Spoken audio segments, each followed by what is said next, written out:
നമസ്കാരം, MSU ടോക്സിലേക്ക് ഏവർക്കും സ്വാഗതം. അപ്പോൾ കഴിഞ്ഞ ക്ലാസ്സിൽ നമ്മൾ ചർച്ച ചെയ്തത് ലാറ്റിൻ അമേരിക്കൻ വിപ്ലവവും റഷ്യൻ വിപ്ലവവുമാണ് ചർച്ച ചെയ്തത്. അതിൽ ലാറ്റിൻ അമേരിക്കൻ വിപ്ലവം മുഴുവനായിട്ടും നമ്മൾ കഴിഞ്ഞ ക്ലാസ്സിൽ ചർച്ച ചെയ്ത് കഴിഞ്ഞിട്ടുണ്ട്. അത് കേൾക്കാത്ത ആളുകൾ താഴെ നമ്മൾ ഡിസ്ക്രിപ്ഷൻ ബോക്സിൽ ലിങ്കിൽ ക്ലിക്ക് ചെയ്ത് ആ ക്ലാസ് കേൾക്കുക. ഇന്ന് നമ്മൾ റഷ്യൻ വിപ്ലവം കഴിഞ്ഞ ക്ലാസ്സിൽ കുറച്ച് പറഞ്ഞിട്ടുണ്ട്. അതിൻ്റെ ബാക്കി പോർഷനാണ് ഇന്ന് എടുക്കാൻ പോകുന്നത്. അപ്പോൾ നല്ലവണ്ണം ശ്രദ്ധിച്ച് ക്ലാസ് മനസ്സിലാക്കുക. അതുപോലെ തന്നെ MSU ടോക്സിൻ്റെ 8 മുതൽ 10 വരെയുള്ള ഓൺലൈൻ ട്യൂഷൻ ക്ലാസ് ആരംഭിച്ചിട്ടുണ്ട്. അതിൽ ചേരാൻ താല്പര്യമുള്ള ആളുകൾ നമ്മൾ ഈ നമ്പറിലേക്ക് കോൺടാക്റ്റ് ചെയ്ത് അതിലേക്ക് അഡ്മിഷൻ എടുക്കുക. അപ്പോൾ നമുക്കധികം വൈകാതെ ക്ലാസ്സിലേക്ക് കിടക്കാം. റഷ്യൻ വിപ്ലവം 2 ഘട്ടങ്ങളായിട്ടാണ് നടക്കുന്നത്. അതായത് 2 വിപ്ലവങ്ങളാണ് റഷ്യൻ വിപ്ലവത്തിൽ മെയിനായിട്ട് നമ്മൾ ചർച്ച ചെയ്യുന്നത്. ഒന്ന് ഫെബ്രുവരി വിപ്ലവവും മറ്റൊന്ന് ഒക്ടോബർ വിപ്ലവവും. ഏതൊക്കെ? ഫെബ്രുവരി വിപ്ലവവും ഒക്ടോബർ വിപ്ലവവും. ഇതിൽ ഫെബ്രുവരി വിപ്ലവം നടന്നത് എപ്പോഴാണ്? 1917 മാർച്ച് 12. നമ്മൾ പറഞ്ഞു റഷ്യൻ വിപ്ലവം സ്റ്റാർട്ട് ചെയ്യുന്നത് തന്നെ എപ്പോഴാണ്? 1917 അഥവാ 20-ാം നൂറ്റാണ്ടിലാണ്. അതിൽ ഫെബ്രുവരി വിപ്ലവമായിരുന്നു ആദ്യം നടക്കുന്നത്. അത് 1917 മാർച്ച് 12 നടക്കുന്നത്. ഈ ഫെബ്രുവരി വിപ്ലവം എന്ന് പറയുന്നത് മുൻകൂട്ടി പ്ലാൻ ചെയ്ത് അതിൻ്റെ എല്ലാ കാര്യങ്ങളും ഒരുക്കി സൈന്യങ്ങളൊക്കെ ഒരുക്കി വെച്ചിട്ടുള്ളൊരു വിപ്ലവമല്ലായിരുന്നു. ഇത് ജനങ്ങൾ അറിയാതെ പ്രതികരിച്ചു പോയ ഒരു വിപ്ലവമായിരുന്നു ഫെബ്രുവരി വിപ്ലവം എന്ന് പറയുന്നത്. ഒരു സംഭവം എന്താ വെച്ചാൽ റൊട്ടി കിട്ടാനില്ല. നമ്മൾ പറഞ്ഞു ഈ റഷ്യൻ വിപ്ലവത്തിൻ്റെ സാഹചര്യം, പശ്ചാത്തലം എന്ന് പറയുന്നത് തന്നെ അത് അവിടുത്തെ സാമ്പത്തിക മാന്ദ്യം, അതുപോലെ ദാരിദ്ര്യം പോലുള്ള സംഗതികളാണ്. അവിടെ എന്തായിരുന്നില്ല, റൊട്ടി കിട്ടാനില്ല. അങ്ങനെ റൊട്ടിക്ക് വേണ്ടി സ്ത്രീകളും പുരുഷന്മാരും സ്ത്രീകളൊക്കെ ഒരുപാട് നേരം ഒരു ക്യൂവിൽ നിൽക്കുകയായിരുന്നു. പെട്ടെന്ന് സ്ത്രീകൾ എന്താക്കുകയാണ്, ആ സമയത്ത് ക്യൂവിൽ നിൽക്കുന്ന ആ ഒരു സമയത്ത് പെട്ടെന്ന് സ്ത്രീകൾ ഒരു പ്രകടനം നടത്തി. അങ്ങനെ റൊട്ടി കിട്ടാനില്ലാത്ത ആ ഒരു സമയത്ത് പെട്ടെന്ന് സ്ത്രീകൾ എന്താക്കി, ഒരു പ്രകടനം നടത്തി. ആ ഒരു പ്രകടനം പെട്ടെന്ന് നടത്തിയ പ്രകടനം നടത്തിയപ്പോൾ അവിടുത്തെ നിക്കോളാസ് രണ്ടാമനായിരുന്നു അന്നത്തെ സാർ ചക്രവർത്തി. ആ സാർ ചക്രവർത്തി എന്താക്കുകയാണ്, കഴിഞ്ഞ പ്രാവശ്യം പട്ടാളത്തെ അയച്ചതുപോലെ, കഴിഞ്ഞ പ്രാവശ്യം എന്ന് പറയുമ്പോൾ ബ്ലഡി സൺഡേ നടന്നത് നമ്മൾ പറഞ്ഞു 1905. ഈ സമയത്ത് ജനങ്ങളിലേക്ക് പട്ടാളത്തെ അയച്ച് 100ഓളം പേരെ എന്താക്കിയിട്ടുണ്ട്, വധിച്ചിട്ടുണ്ട്. ഈ സമയത്ത് 100ഓളം പേരെ വധിച്ച അതേ സന്ദർഭം പോലെ തന്നെ നിക്കോളാസ് രണ്ടാമൻ സാർ ചക്രവർത്തി എന്താക്കുകയാണ്, ഈ സ്ത്രീകളിലേക്ക് പട്ടാളത്തെ അയക്കുകയാണ്. സ്ത്രീകളുടെ കൂടെ അന്ന് ആ പ്രകടനം നടത്തിയ സമയത്ത് അവിടെ ഉണ്ടായിരുന്ന പുരുഷന്മാരും കൂടെ ചേർന്നിട്ടുണ്ട്. ആ സമയത്ത് പട്ടാളത്തെ അയച്ചപ്പോൾ, സാർ ചക്രവർത്തി പട്ടാളത്തെ അയച്ചപ്പോൾ പട്ടാളം കഴിഞ്ഞ പ്രാവശ്യം ചെയ്ത പോലെ എന്താക്കിയില്ല, വെടിയുതിർത്തിയില്ല. അതിന് പകരമായിട്ട് പട്ടാളം എന്താക്കി, പട്ടാളവും സ്ത്രീകളുടെ പക്ഷത്ത് ചേർന്നു. അങ്ങനെ പട്ടാളക്കാരെന്താക്കിയില്ല, അവിടെ വെടിയുതിർക്കാതെ പട്ടാളവും സ്ത്രീകളുടെ പക്ഷത്ത് നിന്നു. അങ്ങനെ അവരെന്താക്കി, വലിയൊരു വിപ്ലവത്തിനുള്ള ആളുകളായി മാറി. ഇതൊക്കെ ഒരു പെട്ടെന്ന് നടക്കുന്ന സംഭവമാണ്. അവർ മുൻകൂട്ടി പ്ലാൻ ചെയ്തതല്ല. റൊട്ടി കിട്ടാനില്ല, അന്നത്തെ റേഷനായ റൊട്ടി എന്താക്കിയില്ല, കിട്ടാനില്ല.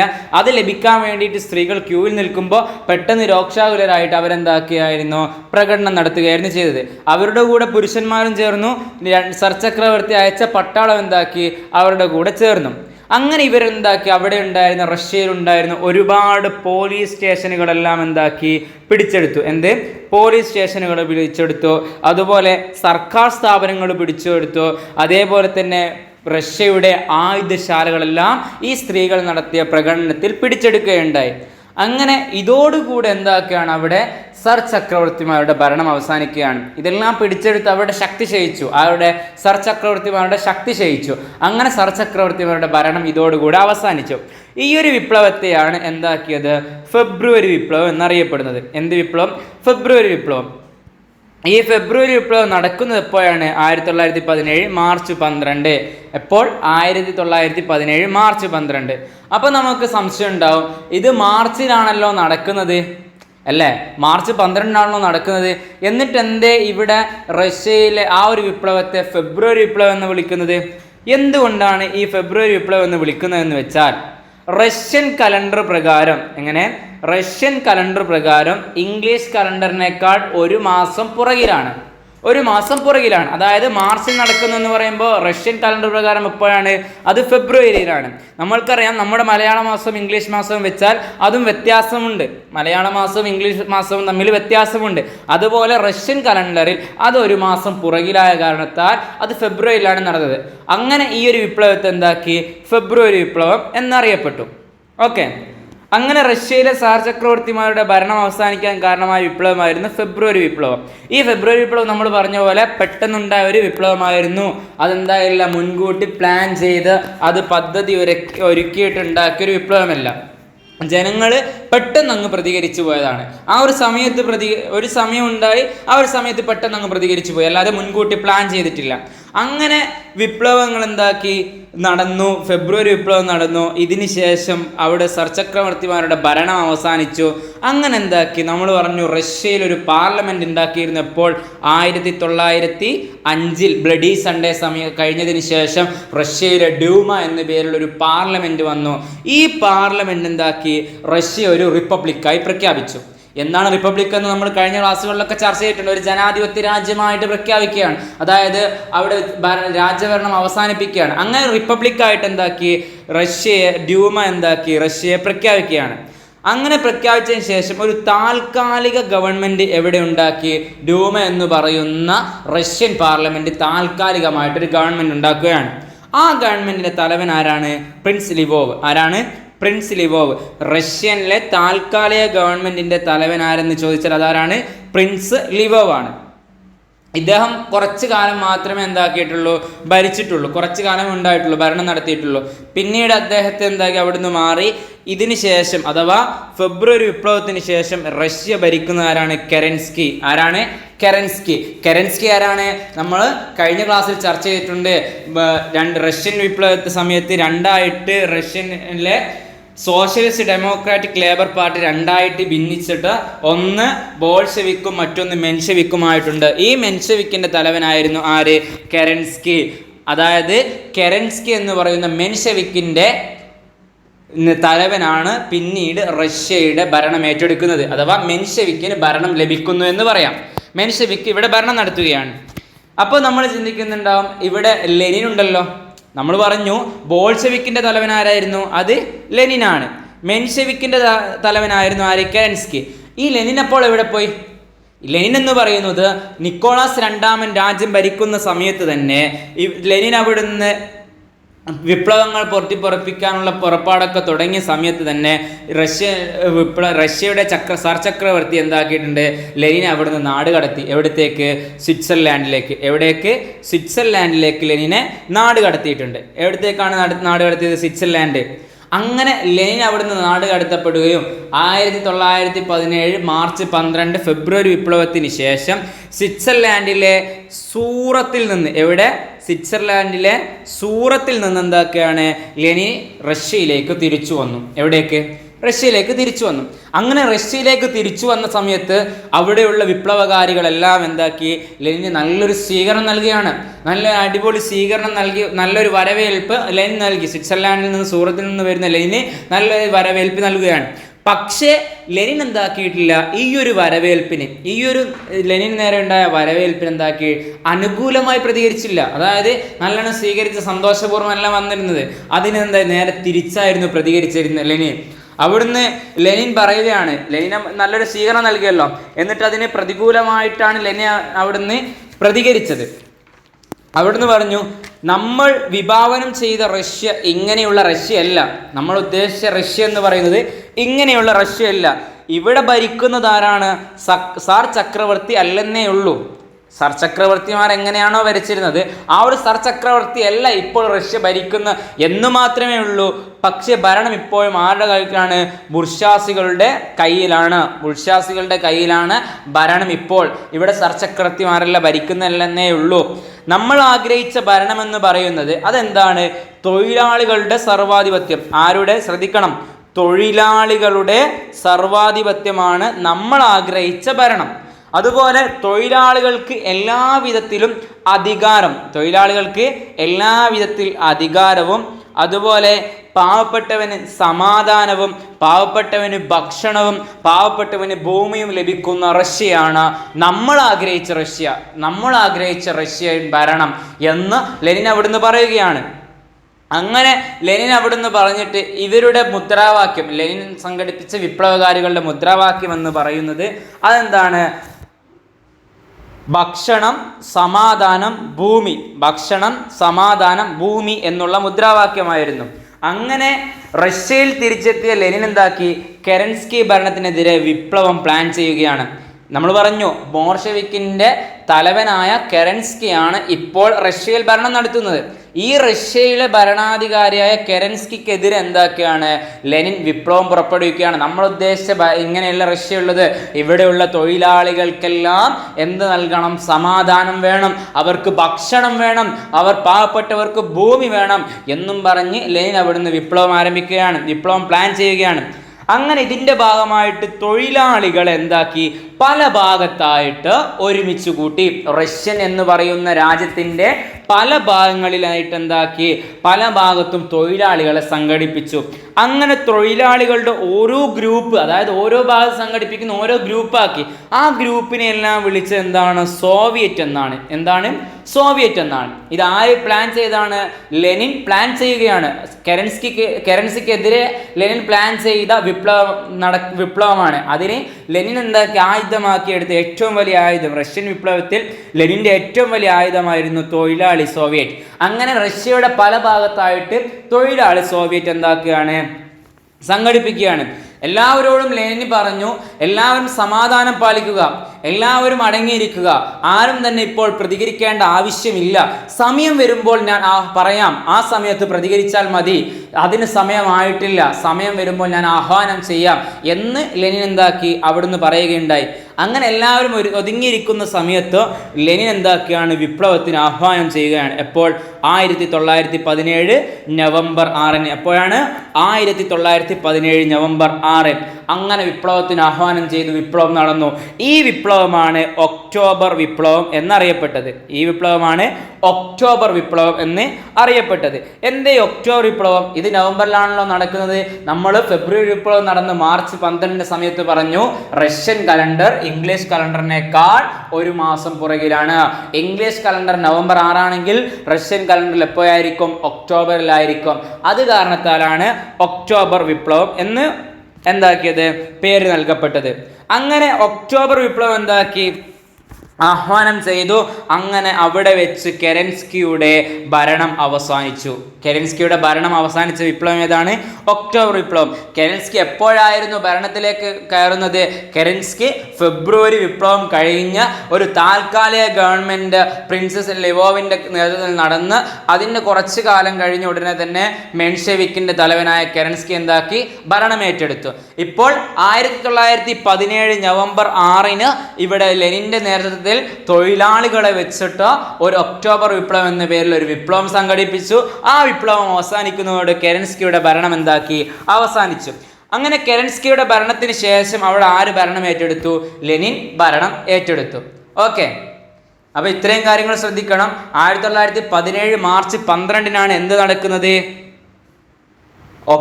റഷ്യയിലെ ആദ്യ വിപ്ലവമായ ഫെബ്രുവരി വിപ്ലവം നടക്കുന്നത്. 1917 നവംബർ 6 ഒക്ടോബർ വിപ്ലവം നടക്കുന്നത്. ഈ രണ്ട് വിപ്ലവങ്ങളും കൃത്യമായി മനസ്സിലാക്കണം. ഡേറ്റ് മാറിപ്പോവാൻ പാടില്ല. നമ്മൾക്ക് ക്വസ്റ്റ്യൻ ചോദിക്കും, ഫെബ്രുവരി വിപ്ലവം എപ്പോഴെന്ന് ചോദിക്കുമ്പോൾ ഫെബ്രുവരി 6, ഫെബ്രുവരി 12 ഓപ്ഷൻ കിട്ടും. 1917 മാർച്ച് 6, മാർച്ച് 12 എന്നുള്ള ഓപ്ഷൻ കിട്ടും. അപ്പോൾ നമ്മൾ ഫെബ്രുവരി വിപ്ലവമല്ലേ എന്ന് വിചാരിച്ച് ഫെബ്രുവരി മാസം എഴുതാൻ പാടില്ല. മാർച്ച് 12 ആയിരിക്കും യഥാർത്ഥ ഉത്തരം. ഫെബ്രുവരി 12 എന്ന് പോയി നമ്മൾ ടിക്കിട്ടാൽ നമ്മുടെ ഒരു മാർക്ക് അതോടുകൂടെ പോയി കിട്ടും. ഓക്കെ, ഇനി നമ്മൾ ഒക്ടോബർ വിപ്ലവത്തിൽ ഇതേ അവസ്ഥ വരും. ഡിസംബറിലും ഒക്ടോബറിലൊക്കെ ഡേറ്റ് തരും, നവംബർ ഡേറ്റ് തരും. അപ്പോൾ നമ്മൾ ഒക്ടോബർ വിപ്ലവം എന്ന് പേര് കേൾക്കുമ്പോൾ ഒക്ടോബർ മാസം എന്ന് വിചാരിച്ച് ഒക്ടോബറിൽ ഒരു ഡേറ്റ് കൊടുത്താൽ അവിടെ ഒരു മാർക്ക് പോയി കിട്ടും. അങ്ങനെ ഒരു മാർക്ക് നഷ്ടപ്പെടാതെ, 2 മാർക്കും നഷ്ടപ്പെടാതിരിക്കണമെങ്കിൽ നമ്മുടെ ഈ ഒക്ടോബർ വിപ്ലവവും ഫെബ്രുവരി വിപ്ലവവും നടന്നത് എപ്പോഴാണെന്ന് ഓർക്കണം. ഡേറ്റും മാസവും കൃത്യമായിട്ട് ഓർത്ത് വെക്കണം. വർഷവും ഓർക്കണം. വർഷം മാറ്റി ചോദിക്കാൻ ചാൻസ് ഉണ്ട്, ഓപ്ഷൻ തരാൻ ചാൻസ് ഉണ്ട്. ഓക്കെ, പിന്നെ നമ്മൾ ലെനിനെ കുറിച്ച് പറയുകയാണെങ്കിൽ ലെനിൻ്റെ യഥാർത്ഥ നാമം നമ്മൾ കൂടുതലായിട്ടും ചോദിച്ചത് കണ്ടിട്ടുണ്ട്, എക്സാമിന് ചോദിച്ചതായിട്ട് കണ്ടിട്ടുണ്ട്. ഈ ലെനിൻ്റെ യഥാർത്ഥ നാമം എന്ന് പറയുന്നത് വ്ളാഡിമർ ഇല്ലിച്ച് ഉല്യാനോ. എന്താ?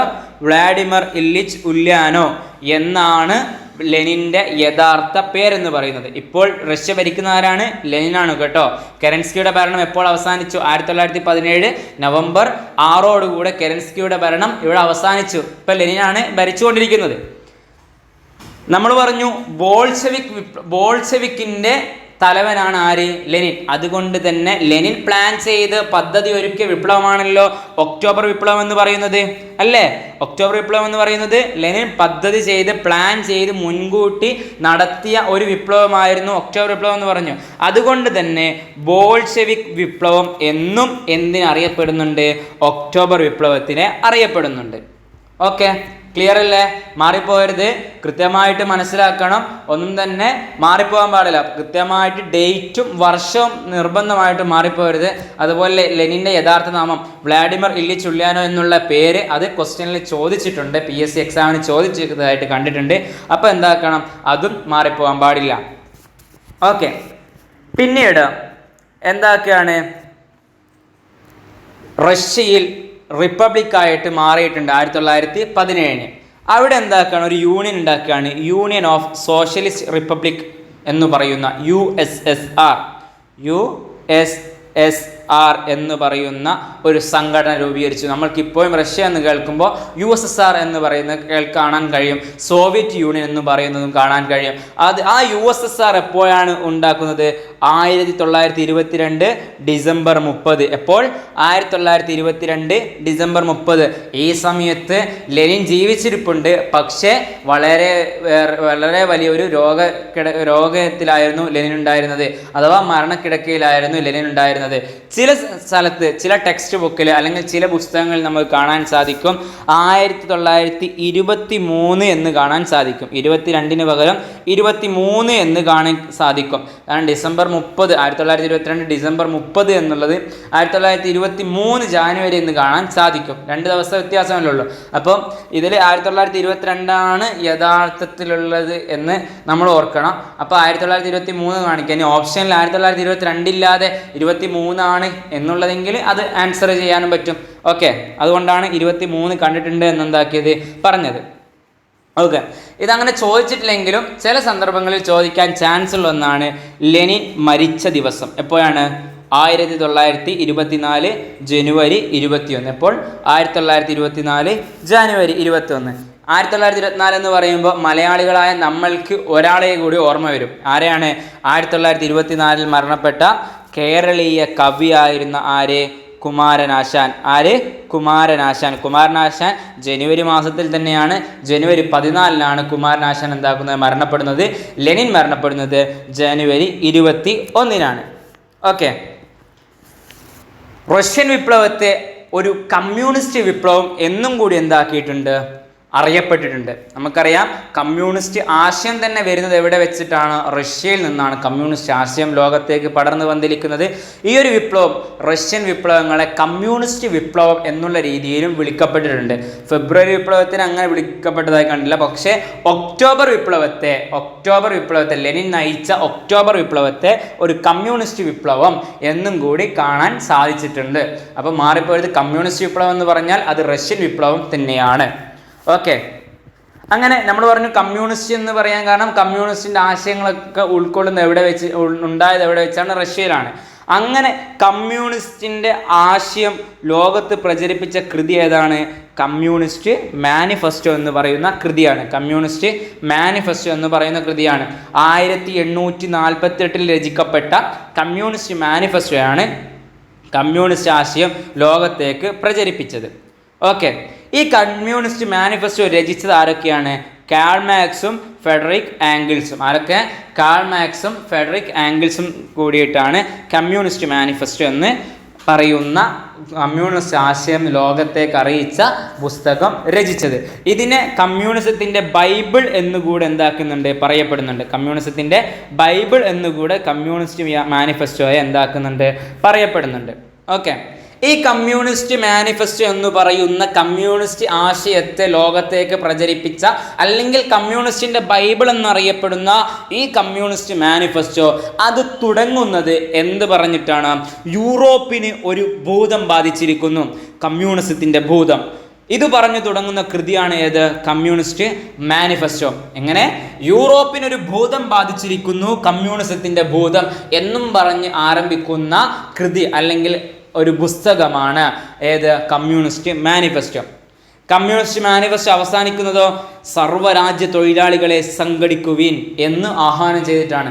സർവ്വരാജ്യം എന്ന് പറഞ്ഞാൽ എല്ലാ രാജ്യത്തുമുള്ള തൊഴിലാളികളെ നിങ്ങൾ സംഘടിക്കുവിൻ എന്നും പറഞ്ഞിട്ടാണ് കമ്മ്യൂണിസ്റ്റ് മാനിഫെസ്റ്റോ അവസാനിക്കുന്നത്. അപ്പോൾ ശ്രദ്ധിക്കണം, കാൾ മാക്സും ഫ്രെഡറിക് ആംഗിൾസും രചിച്ച കൃതി എന്ന് ചോദിച്ചാലും കമ്മ്യൂണിസ്റ്റ് ആശയത്തെ ലോകത്തേക്ക് പ്രചരിപ്പിച്ച കൃതി കമ്മ്യൂണിസത്തിൻ്റെ ബൈബിൾ, അല്ലെങ്കിൽ യൂറോപ്പിനൊരു ഭൂതം ബാധിച്ചിരിക്കുന്നു, കമ്മ്യൂണിസത്തിൻ്റെ ഭൂതം എന്നും പറഞ്ഞു തുടങ്ങുന്ന കൃതി, അതുപോലെ സർവ്വരാജ്യ തൊഴിലാളികളെ സംഘടിക്കുവിൻ എന്നും ആഹ്വാനം ചെയ്ത് അവസാനിക്കുന്ന കൃതി എന്നൊക്കെ ചോദിച്ചാൽ ഒരൊറ്റ ഉത്തരമേ ഉള്ളൂ, നിസ്സംശയം നമ്മൾ എഴുതണം. ഏത്? Communist manifesto. ഏതാണ് കൃതി? കമ്മ്യൂണിസ്റ്റ് മാനിഫെസ്റ്റോ എന്ന് കൃത്യമായിട്ട് എഴുതാൻ സാധിക്കണം. ഓക്കെ, അങ്ങനെ ക്വസ്റ്റ്യൻ ചോദിക്കും. ഒന്നുകിൽ ചോദിക്കുക കമ്മ്യൂണിസ്റ്റ് ആശയം ലോകത്തേക്ക് പ്രചരിപ്പിച്ച കൃതി എന്നായിരിക്കും, അല്ലെങ്കിൽ കമ്മ്യൂണിസത്തിന്റെ ബൈബിൾ എന്നറിയപ്പെടുന്ന കൃതി എന്നായിരിക്കും ചോദിക്കുക. അപ്പോൾ ഇങ്ങനെ ചോദ്യം വരുമ്പോൾ നമ്മൾ എന്താ പറയുക, സംശയമില്ലാതെ നല്ല രീതിയിൽ കമ്മ്യൂണിസ്റ്റ് മാനിഫെസ്റ്റോ എന്നുള്ള ഉത്തരം എഴുതാൻ വേണ്ടി ശ്രമിക്കണം. ഓക്കെ, അങ്ങനെ കമ്മ്യൂണിസ്റ്റിൻ്റെ ബൈബിൾ എന്നൊക്കെ കമ്മ്യൂണിസ്റ്റ് മാനിഫെസ്റ്റോയെ പറയുമെങ്കിലും കമ്മ്യൂണിസ്റ്റ് ഒരു സിദ്ധാന്തമാക്കി അല്ലെങ്കിൽ പ്രത്യയശാസ്ത്രമായി മാറ്റിയെടുത്തത് എന്ന് പറയുന്നത് കാൾ മാക്സിൻ്റെ ദാസ് ക്യാപിറ്റൽ എന്നുള്ള സിദ്ധാന്തമാണ്. കാൾ മാക്സിൻ്റെ ദാസ് ക്യാപിറ്റൽ എന്ന് പറയുന്ന സിദ്ധാന്തമായിരുന്നു കമ്മ്യൂണിസത്തിൻ്റെ ഒരു സിദ്ധാന്ത പ്രത്യയശാസ്ത്രമാക്കി മാറ്റിയെടുത്തത്. അത് വ്യക്തി എന്ന് പറയുന്നത് കാൾ മാക്സ് ആണ്. അദ്ദേഹത്തിൻ്റെ ദാസ് ക്യാപിറ്റൽ, മൂലധനം എന്ന് പറയുന്ന പുസ്തകമാണ് എന്താക്കിയ കമ്മ്യൂണിസ്റ്റ് പ്രത്യയശാസ്ത്രമാക്കി മാറ്റിയെടുത്തത്. ഓക്കെ, ഇത് രചിച്ചതാരാന്ന് പറഞ്ഞു? Karl Marx. എപ്പോഴാണ് രചിച്ച വർഷം ഏതാണ്? 1867. 1848 കമ്മ്യൂണിസ്റ്റ് മാനിഫെസ്റ്റോ എങ്കിൽ 1867 ഏത് ദാസ് ക്യാപിറ്റൽ അല്ലെങ്കിൽ മൂലധനം എന്ന് പറയുന്ന കാൾ മാക്സിൻ്റെ സിദ്ധാന്തം, കമ്മ്യൂണിസത്തിൻ്റെ സിദ്ധാന്തം രചിക്കുന്നത്. ഓക്കെ, പിന്നെ പറയാനുള്ളത് റഷ്യൻ വിപ്ലവത്തിൽ പറയാനുള്ളത്, നമ്മളെല്ലാ വിപ്ലവങ്ങളിലും പറഞ്ഞിട്ടുണ്ട് ചിന്തകന്മാർ അല്ലെങ്കിൽ സാഹിത്യകാരന്മാർ അവരുടെ എഴുത്തുകൊണ്ടും വാക്കുകൊണ്ടും വളരെയേറെ എല്ലാ വിപ്ലവങ്ങളെയും സ്വാധീനിച്ചിട്ടുണ്ട്. ഫ്രഞ്ച് വിപ്ലവം എടുത്തു നോക്കിയാൽ അവിടെ ചിന്തകന്മാരുണ്ട്. അമേരിക്കൻ വിപ്ലവത്തിൽ ചിന്തകന്മാരുടെ സ്വാധീനമുണ്ട്. അങ്ങനെ ഏത് വിപ്ലവം എടുത്തു നോക്കിയാലും അവിടെയെല്ലാം ചിന്തകന്മാരുടെ സ്വാധീനം, സാഹിത്യകാരന്മാരുടെ സ്വാധീനം വളരെ വലുതാണ്. അതുപോലെ തന്നെ റഷ്യൻ വിപ്ലവത്തിലും ചിന്തകന്മാരുടെ സ്വാധീനം വളരെ വലുതായി വന്നിട്ടുണ്ട്.